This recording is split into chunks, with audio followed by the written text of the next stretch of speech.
Қайырлы күн ұстаздар, өздеріңізбен әдеттегідей Сандуғаш Қадырғалиевна. Бүгін сіздерге жасанды интеллектке негізделген онлайн тақтаны ұсынғым келеді. Ол бізде JediAI деп аталады. Осылай жазып іздейміз JediAI. Одан кейін Sign Up Free дегенді таңдаймыз. Және өзіміздің Google аккаунтымызды таңдаймыз. Continue with Google. Бізде осындай тақта ашылады. Енді бұл бізде былайша айтқанда инструкция тақтасы болып ашылып кетті.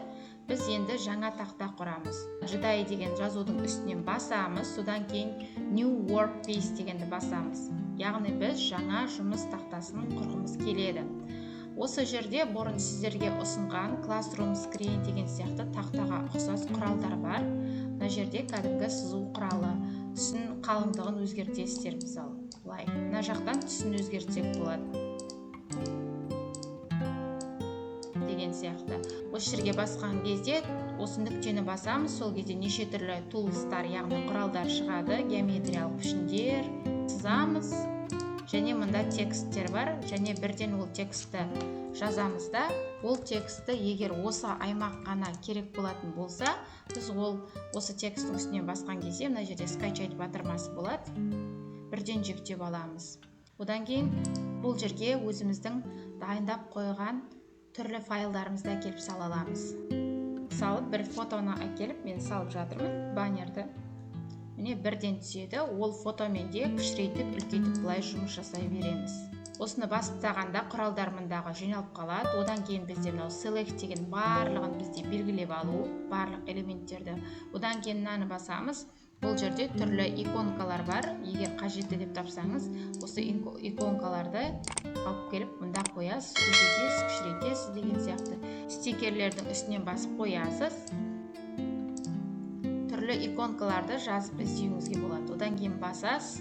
Егер артқа қайтқыңыз келсе, мына әрекетті орындайсыз. Бұл онлайн тақтаның бір ерекшелігі, төменгі жақта жасанды интеллектке негізделген бірнеше функциясы бар.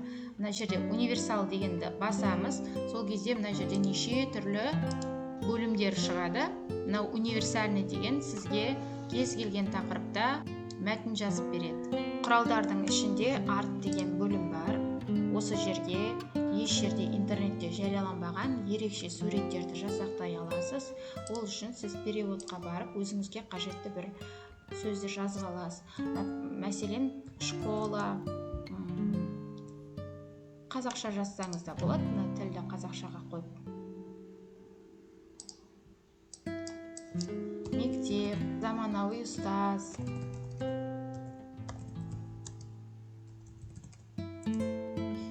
Мысалы, биология сабағы. Переводымызды копировать етіп алып келіп, енді осы жерге қояйын. Одан кейін мынаны басамыз бізде. Өзіміздің танысымызға сай еш жерден таба алмаймыз. Сондықтан бұл онлайн тақтаның бір ерекшелігі осында.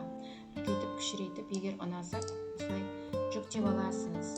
Тағы да бір мен запрос жазып көрдім. Енді осыны алып, тағы да осында салып көрейін. Міне осында ерекше сурет шығарды. Тағы да басқа құралдарын алып, өзіңіздің қажетті текстіңізді, сондай-ақ бір мақала жазу барысында жұмыстар іздегіңіз келсе, осы жерден іздеп, осы тақтаның мүмкіндіктерін қолданып көрсеңіздер болады. Бүгінгі видео пайдалы болды деп ойлаймын. Кәделеріңізге жарасын.